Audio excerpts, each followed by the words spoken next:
Jingle, jingle, jangle, jangle. Welcome back to High Vibes HQ, the place where we have real soul-led conversations about health, manifestation, and creating a life that actually feels like yours. We're so glad you're here.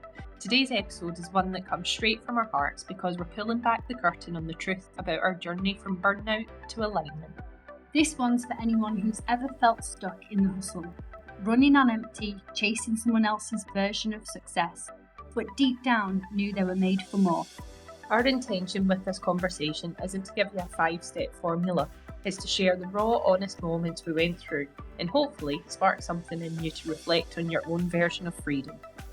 So whether you're listening on your morning walk, during a coffee break, or winding down at the end of the day, let this be your reminder that you're not alone.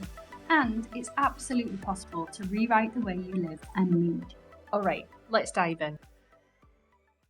Thank you for your questions. We've taken note of some of them and we'll be going through them today because we always get asked certain questions of how we live our life. We're digital nomads for over 2 years now.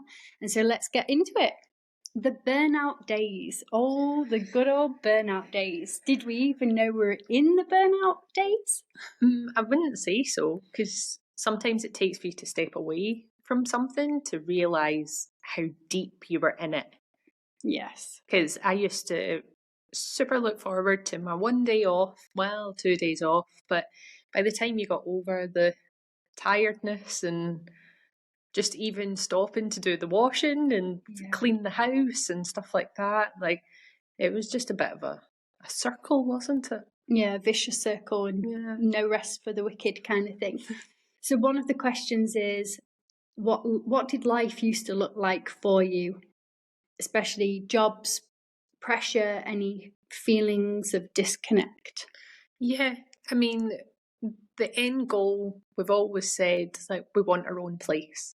So working for someone else is brilliant. You just get to dream bigger. So it's collecting all that information, all these tools and lessons and learnings, and being able to implement them for yourself. So showing up, just feeling disconnected from friends and family, having to pass on, which is part and parcel of life at points, and you get to move through that and move away from it as well. You know, missing sister-in-law's hen do because couldn't get the time off at the weekend, missing friends' weddings, missing family funerals. Like there's been so many moments, and like I say, that's part and parcel of that working life expectation. And sometimes you get to just take a pause and go, I want better for myself. I want better for us, for our future. Yeah, less restrictions. Yeah, more freedom at the end of the day. Yeah. Freedom. Yeah. And when, for people, well, for you listening who you might think, what do you mean your own place? What do you mean by that? Oh, our own place. Oh, I don't know. How much do we divulge right now? Just a wee bit. Just a wee bit. Would love a cafe. Home style, like just proper, cosy, where you can bring friends, family, the dog, the cat, the ferret. Like people walk their ferrets. Why not? Just somewhere wholesome. Yeah, that people can come feel cozy, connected. That connection, communication. If you want to be by yourself, be by yourself. If use it as a downtime spot. Use it as an uptime spot. Have events. We could have our little side room with, vision boards and our knitting, reading groups, like all sorts. There's no glass ceiling. That's the thing. I love that. And especially the community as well, bringing everybody together. Like it's the place to be. Natural as well. Like bringing everything in that we believe in, of nut-free. Nut-free. Whoop, whoop. Okay, so thank you for that. And when you think of burnout, how was it showing up in our bodies, mind, emotions? What do you think? I think the biggest thing you can, like for me personally, I worked through it physically. I can't say, like, it would be the odd, I've got a sore back, I've got a sore neck, like feeling physically drained. I think my biggest thing was I just kind of became emotionally shut off. That resilience of maybe missing out in good old FOMO just became a shutdown in a sense. Like I became used to it. Like I didn't necessarily get excited about events because I instantly went, oh, I probably won't be able to go. Yeah, or too tired. Or I was, like too tired to go when you could go. Yeah. And, you know, you weren't really doing very much with your time. So then people who haven't seen you, oh, how have you been? Yeah, good. Yeah, just working away. Yeah. Like, yeah. Whereas now it's the complete polar opposite. People say, what have you been up to? And you go, right, how much time have you got? Yeah. You want the highlights? Yeah. Well, I think for both of us as well, it manifested in our bodies in particular. And it was like the shutdown of, it might have been a bit of back pain. Also, that mode of, I'm not wanting to do anything. Yeah, just didn't want to do much. Ignoring those as well, like you said before, of like pushing through, constantly trying to push through rather than going with the flow or feeling in alignment. Yeah. And we'll move on to that as well, because a note that I wrote down was, we didn't know it then, but our bodies were screaming at us to slow down.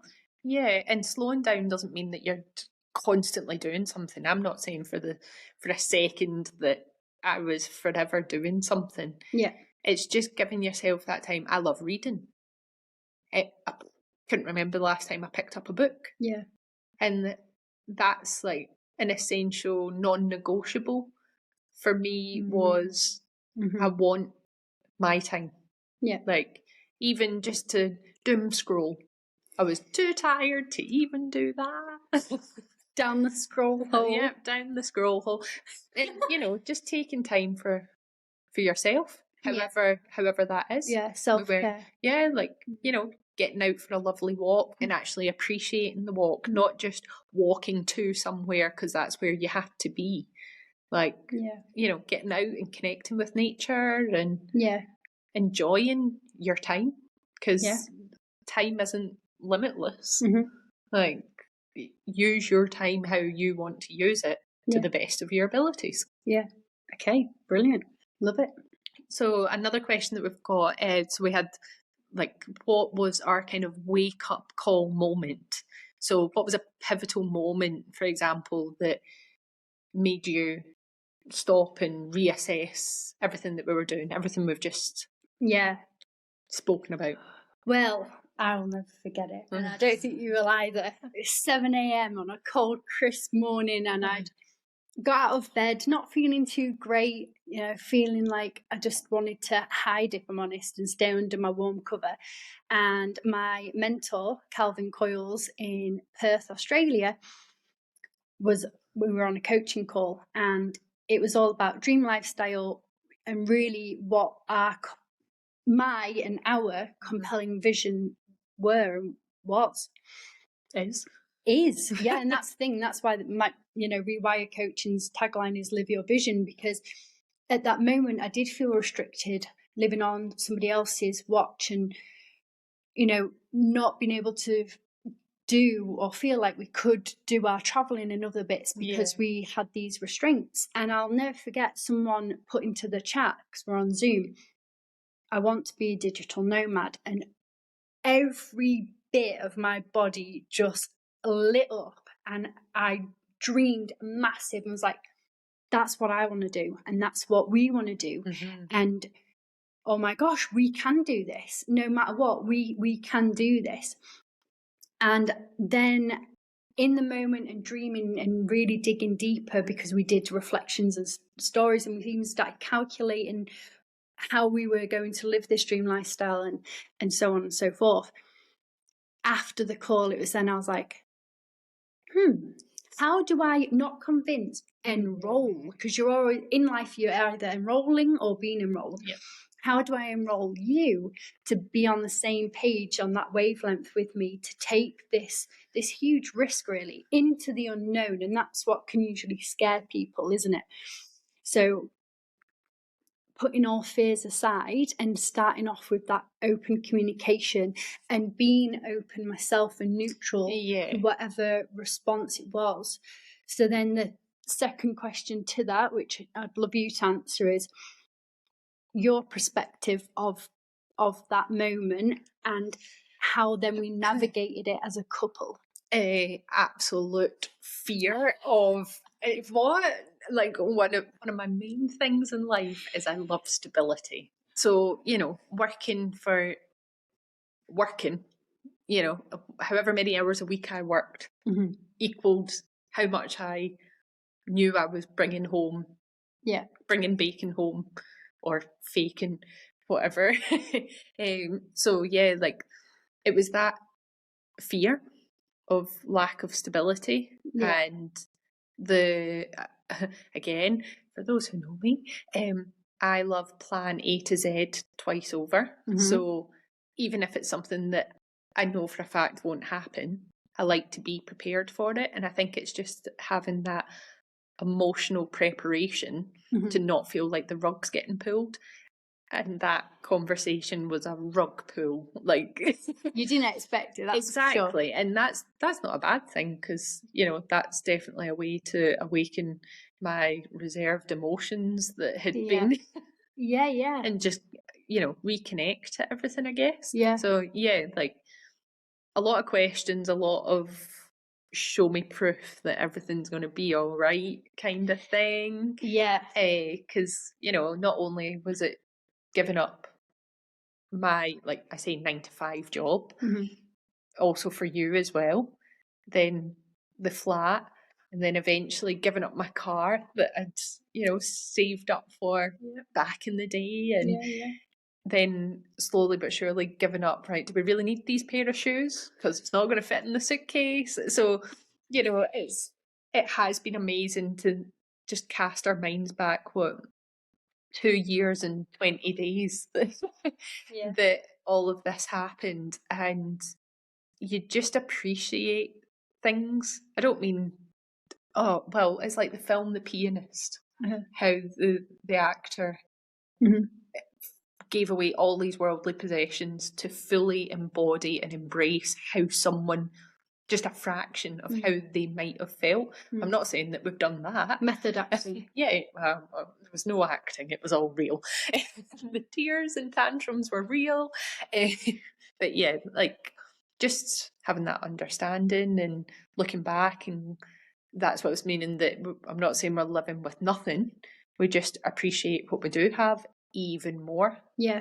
So in context, fill people in who may not be up to date or up to speed, because even our family and friends say, I can't keep up with you, or I struggle to keep up with you. Where are you? What are you doing? So we're always doing something. We packed up our flat, handed in the keys, packed a suitcase in the car, and we've been doing that for, like you say, 2 years and 20 days, which is amazing. And we had no clue what was next, and we knew that we couldn't keep living that way. So creating the vision then, I remember saying to you, what gets to happen for us to live the life and the dream lifestyle that we want to? And the main thing was that stability in finances, which of course people want that security. And you may be listening thinking the same of, well, you know, you want to know your income to do X, Y, and Z. And so with that piece, that was when we really started shifting and journaling, vision boards. Our vision board really came in. What else? I think the vision board was the main one, wasn't it? And then, you know, having the communication, because without communication, then you're not always going to get very far. And like you say, like, having the ability to come back to neutral, so like kind of giving you your moment to speak how you feel, and then just processing, and vice versa, like not reacting, just listening, embracing it, and just being able to have that flexibility with everything. You know, Previously, if a plan didn't go ahead, then I was like, well, that's it. I'm not going. I'm not doing it. Whereas now it's, all right, well, actually, do you want to stay in this place an extra night? Because we've got time and we have the ability to do that. And just making sure everything's back in alignment. And then that in turn meant that our health got better. Like, we've got far better routines because, eating at 2 a.m. wasn't exactly the most beneficial. And then not sleeping. And then not sleeping properly. And not then drinking enough water. Yep, exactly. Yeah. So, everything has kind of fallen into place just with that one shift and change. That self-care. That's one thing that we wrote down was alignment of knowing our core values. Yep. And then aligning together, because being in hospitality in particular, it was the opposite of what we actually wanted to feel and who we wanted to be in terms of health, in particular, and then the whole manifestation in our body. And emotionally as well, emotional connection to your why. Yeah. So why are we doing this? Yeah. Well, why are we doing this? Freedom and fulfillment. I mean, we were going to do it in 2019, 2020, and we could have easily have not carried on our plan. Yeah. There's so many reasons or excuses to why not to do something. Taking that leap and being courageous has been phenomenal. And I think that's where like you said, the communication comes in and the understanding of being open. Yeah. And before we got married, that's what we did. We went through lots of courses that I deliver myself in particular, of mindset, of operating styles and systems, and we actually figured out that we were completely the polar opposites, and people find that difficult to believe when I say that. We did we did a quiz, didn't we? Yeah. A deep dive quiz, and opposites attract. And you're very analytical, task orientated, and relationship orientated. And so learning to style flex and mold to one another is really interesting, because when you start a relationship, the sage powers, your 5 sage powers, are really out and everything's lovely, and you have more leeway, and you may not say so many things or put your opinion across. Yeah, like, oh, you slurping your coffee is really cute. Said nobody ever. Yeah. And so it's more than just chasing beaches. We were chasing peace, purpose, presence, and supporting people. So being able to make a greater impact in the world. Yeah, even the impact that we're making, like just now doing house sits, for example. Yes. Which is the funnest way to travel. Yeah. But, thanks to a few friends' recommendations and thoughts on it, that we did it. Yeah. And the people that we've met along the way, the animals that we've met along the way. So, like, we're even given to people then. Yeah. We're giving people peace of mind to be away from their home, and it benefits us. Like, it's a full circle kind of moment. That's a really great example, actually, the integration of giving and receiving. You get to give to receive, just like taking a breath. Yep. And that's really important for people to remember. And that's a good point. Like, this is just our life and our ways of being. Yeah. So some people hearing this, like, you may think, what are you doing? And so with coming back to the wealth and the stability of income to live this lifestyle, accommodation is one of the highest outgoings for holidays, for traveling, as I'm sure you're aware. So becoming really great problem solvers together is what's been incredible as well. So house sitting and pet sitting means that we get to see different places of the world. We're not having any rent go out because it's all free. And like you say, we're building that community and connection, and we're seeing people and places that we wouldn't normally go on this journey. It definitely is an integration, and like, we ourselves are integrating ourselves into the communities, like you say. And the culture. Because even earlier on, last night, took Big Dog Henry out a walk up these Swiss hills, surrounded by cows and alpacas. We're looking down over Zurich. We've got the city, well, Zurich's the largest city in Switzerland, so we've got it to our left, a gorgeous lake just spanning all the way down to a mountain range. It's just surreal. And we spoke to a woman who turns out lives near here. So then later on, when I'm out at our camper van, this lovely woman drives by and is waving, and you just felt that familiarity straight away. And I was like, oh, it's those little moments where you go, oh, we're good here. Yeah. Like, no one's looking at us going, oh, who are they? They're going, oh, that's those girls, and da-da-da. Like, yeah, part of the community, and just, like you say, we're seeing places we would never have seen. We never would have stopped here and gone for a walk up that huge hill twice a day.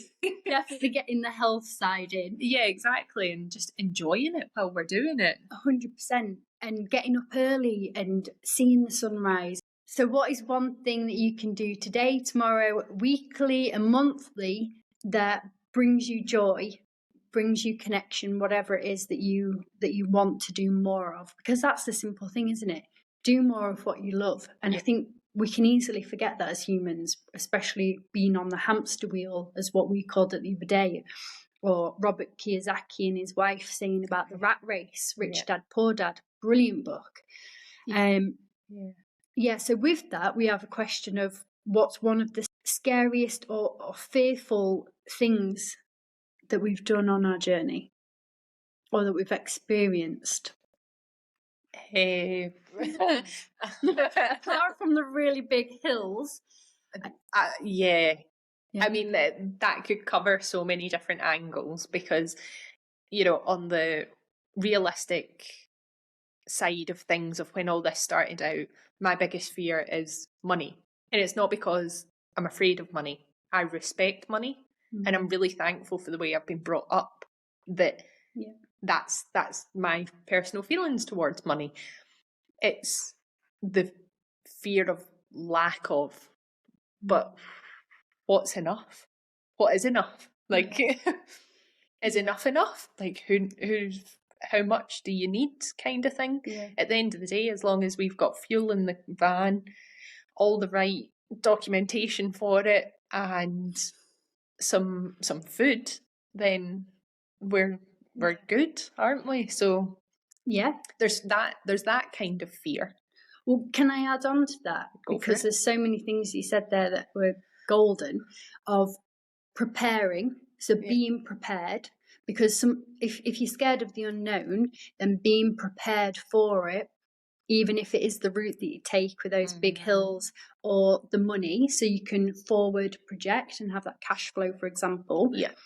And also navigating it together. So having us as a teammate. So great question that we ask is, and we definitely recommend that you ask this as well with whoever you want support from, especially if you have a partner in business or life, or both, as we do, is how can I be your best teammate? Because it's very neutral, it's very supportive, loving, compassionate as well to yourself and others. And learning to do that daily has really shifted things, because one of the points here and the questions is, how have you supported and navigated as a couple through these scary parts? Communication for sure, and having that loving, patient, compassionate side. I think that's so important, because our instinct might be to be really stressed and kind of outburst, which isn't supportive and isn't helpful, and it's actually the complete opposite of what we want to do.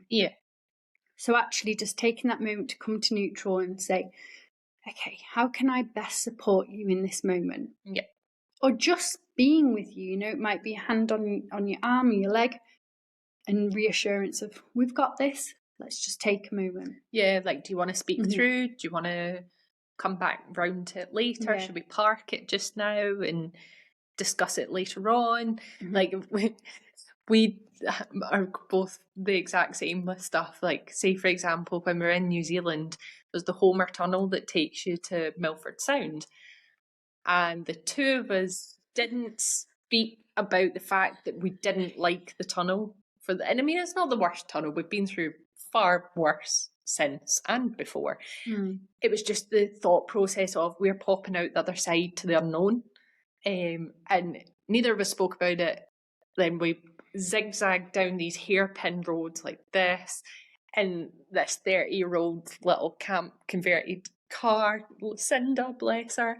And neither of us spoke about it until afterwards. Yeah. Once it was all done. Yeah. And we were all safe and all sound, and went, so about that tunnel. Yeah.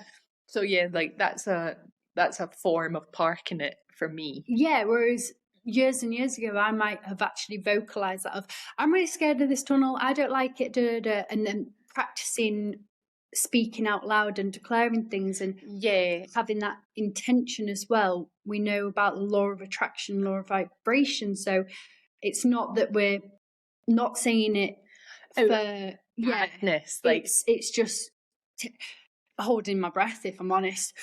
Yeah, because everything's going to be fine, so it's just getting to it. Yeah. So I hope you're taking notes on any of these points, because they're very relatable, and these are the questions that we've been asked. So take notes, and do let us know your insights as well. Pop it in the comments. You can always DM us as well, tag us in stories. All right, so Steph, life now, the realities of alignment. Yes. What is something that you enjoy as a daily routine or ritual for you, for us, whatever comes to your mind? Personally, I think it's the freedom when you first get up. Like, I like my routines. So, my feet can hit the floor, and I know I'll be ready to go out the door, whatever door that might be, within 30 minutes, Yeah. Washed, dressed, ready, coffee, done, kind of thing. Yeah. So I think it's having the ability, in a sense, like on a business side of things, to be able to look round. So, you can pin things and say, we're going to come back to that when the time maybe feels better, or we're in a better environment, or it's a bit noisy today, or whatever. And having especially with the house sitting and having like a dog up in the morning, we're responsible for someone else. We aren't just looking out for ourselves. We still have that responsibility. So, Big Henry, if he doesn't get outside by 8 a.m, then he's not going to be a happy doggo for the rest of the day. So we want to be happy. We want him happy. Having that responsibility and routine, I guess. And being able to respond. Like earlier you said about reacting, whereas we've learned to respond. And that is that simple of grounding yourself, taking a breath, and stop, pause and choosing, isn't it? Of going, okay, what do I want to create? How do I want to be? And just remembering that, setting the intention. So with that, yes, we're quite good at very good at setting intentions in the night before, and then in the morning. And for whatever reason, if there is a hiccup during the day, during your day, you get to pause and continue. So it's not like, oh, I've got out of the wrong side of the bed today. Oh, my day is ruined. It's going to be one of those days. That's another example of speaking out loud, of saying it. Your reality becomes that if you believe it.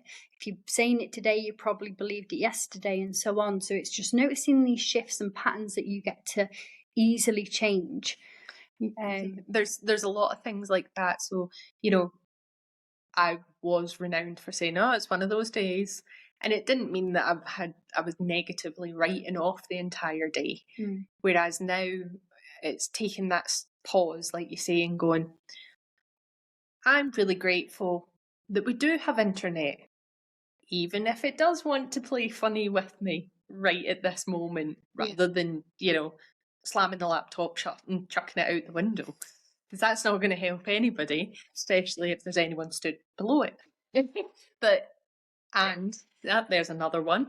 Yeah, instead no of buts, but. and. Yeah, so Yeah. instead of but, don't button everywhere. And, so, yeah, you're right, it is a little bit late. And we can still do XYZ. Yes. Like it's that glass half full mentality, I guess. Yeah, so growth mindset, and also the integration of it's not a this or that mentality, it's both and. Both and, yeah. That's really good that we practice that. So yeah, definitely being aware of and. Also with that, so many things that we say is from now on. Without breaking into song and dance. Yeah, even though we do. And also up until now. Yeah, you're quite good with that. Yeah, up until now, I have been this. Or even things like affirmations and affirming something. So simple one of, I am tired, or I am feeling tired. Instantly you're manifesting that in your body. So I'm experiencing tiredness. All of these little shifts that we do automatically have been phenomenal. So yes, setting intentions is a big one. And that's when I crack out the peppermint oil for a little energy boost. Drink it, diffuse it, chuck it all over. Okay, so yeah, we'd love you to reflect on your freedom lifestyle and what that looks and feels like to you, and do let us know. And what are you currently craving more of in this season, especially now we're coming into autumn and it's all like cozy, warm vibes. Pumpkin soup, woolly jumpers. I love the trees, the breeze in your hair, that low sun. Yeah. So yeah, let us know in the comments and keep the questions coming in because we'll answer them all along. So thank you so much. If this episode sparked something for you, take a moment to reflect. What does your version of a freedom lifestyle look and feel like? What are you currently craving more of in this season of life? Make sure you're following the show so you never miss an episode. And if you loved today's conversation, we'd be so grateful if you'd rate and review the podcast. It helps us reach more soul-led listeners just like you.